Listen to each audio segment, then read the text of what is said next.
like a whole android. Let me stop. Oh. All right. Okay. Marth Sheik. Marth is. I've been playing Marth a little bit. He's low key fun. Like getting like those tipper anything. This matchup, I don't know. Does Sheik win it slightly? I don't know. I feel like it's kind of volatile at this point because Marth has the range to keep Sheik at bay, and obviously Tipper is on Marth's side when it comes to killing early. Right. But in terms of winning neutral, Sheik has the tools to kind of get in and break through Marth's zone. So I feel like it's all a matter of whoever is feeling more on point with the punish game. Because if you punish with Marth, then you can get them at range, and you can start to get that crazy damage going up.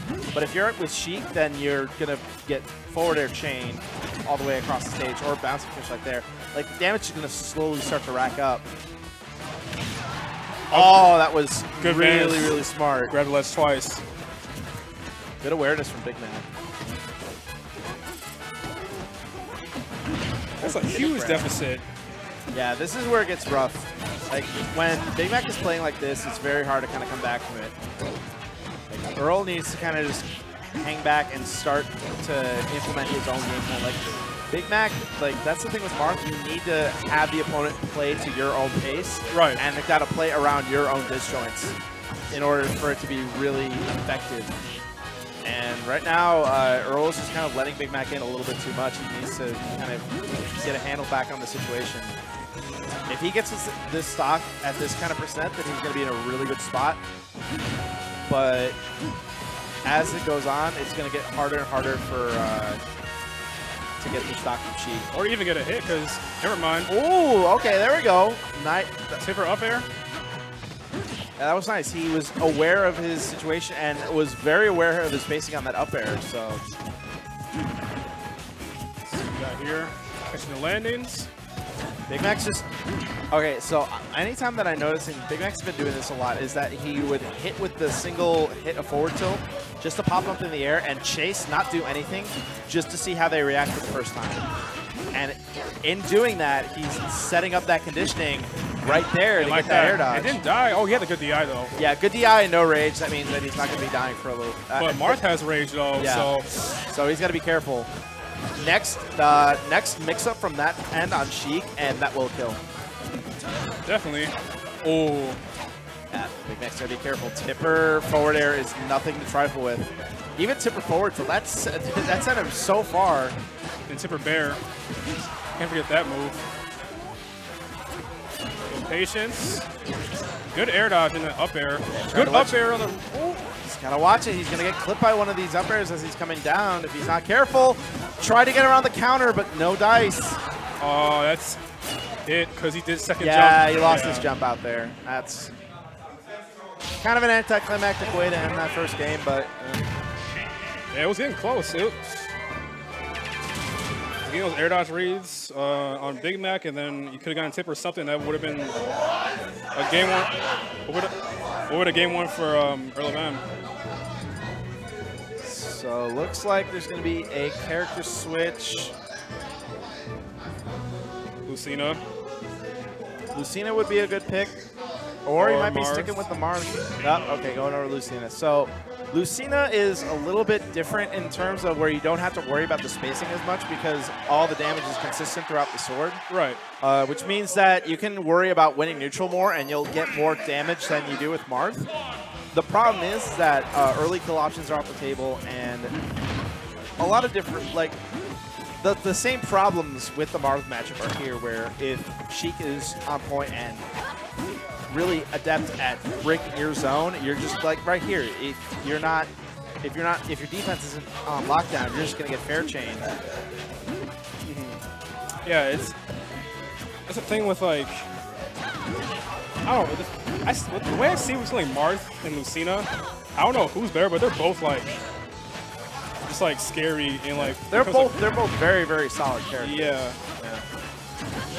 Some people say Lucina's better. I can see why, because she doesn't worry about like a sour start at all.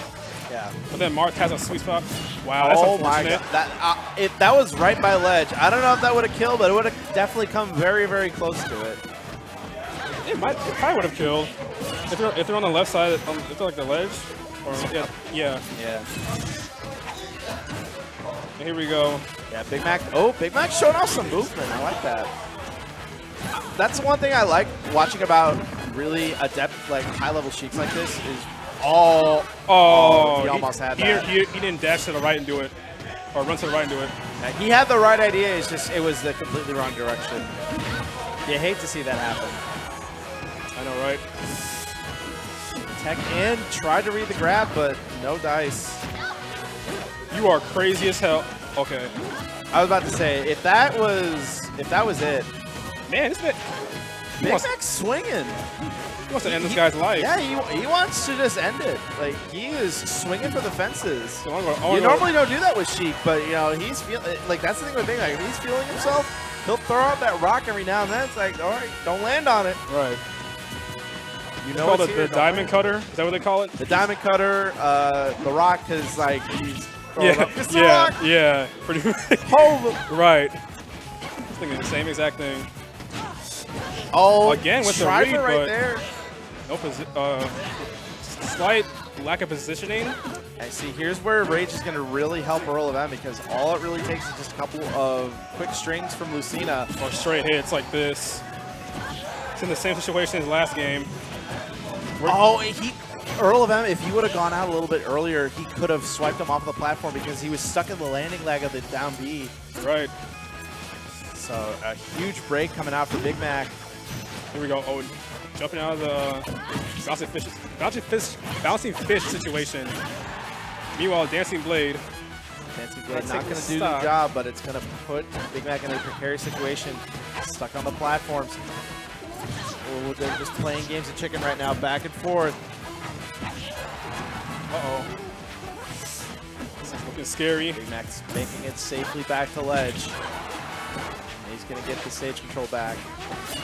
That is a bouncing fish. Oh, no. He missed space that forward, and that could have been it. And there we go. Game 2. Earl going to game 3. And there's the advantages. Like, you don't have to worry about spacing too much. All you got to do is just focus on getting your strings, getting your combos, and it's the same damage. And it racks up more and more consistently over time. So yeah, maybe I can't let that get to him too, because I know he was close, but you can't let that stuff like tilt you or put you like have you shook.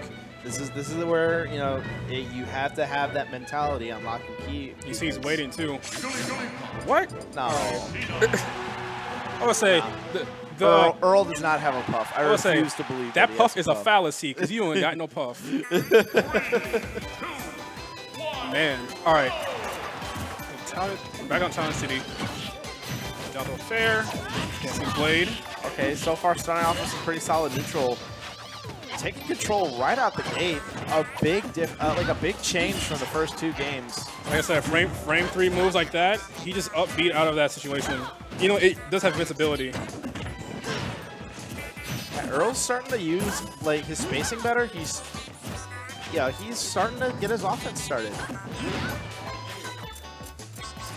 Uh-oh. Counter to stall off the recovery. But here comes Big Mac getting a couple hits in. Literally a footsie match. Oh, that's a grab, back throw, fair. Try to read that edge, which is too late. I see him going for a lot of these strings, and they're just starting to drop. It's not the normal like forward tilt into fair string that you see him go for a lot. But right now, EarlOfM, he's starting to have things locked down. You try to catch him on the reappear. He was a little too high with that nair. Fair. Try for the upwards Dancing Blade just to catch him as Big Mac was coming in, but was safe enough to make it. And that's a huge capitalization from Big Mac. He has to keep his lead up though. So this is right around the sweet spot butter zone of rage that Sheik likes to work with. If they get as straight, like if they get a forward tilt, they can get it into a combo that brings them close to 35, 40%, which is like right around that butter zone where they can get closer and closer to that magic like early percent, like air quotes early percent, like right around 110, where she can get the game done. That's a weird trade. As soon as possible. Yeah. Big Mac is fading back. And he's starting to pick up on the up B habits. Yeah, I noticed EarlOfM has that up air or up throw getting the kill.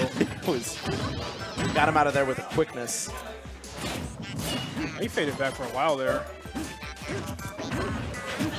Uh-oh. Forward tilt, forward air. Big Mac maintaining stage control. It's going to be a little bit hard to kill, but at 116%, one good mix-up off of a throw, and that'll be EarlOfM's ticket into loser's bracket. Tries for the pivot grab again, but Earl saw it coming. Spot thought he could get out of it. Dancing Blake gets some damage on the board. Going back, just charging needles. Oh, nice air dodge. Right time. Uh-oh. Got some. Oh, yep, that's it. Okay, yep, and that's going to be it. Falling down on the up smash. Big Mac is going to take that 2-1. He's below him like a magnet, reading that where he's going to land. Yeah. He's been just scoping that out. Like, in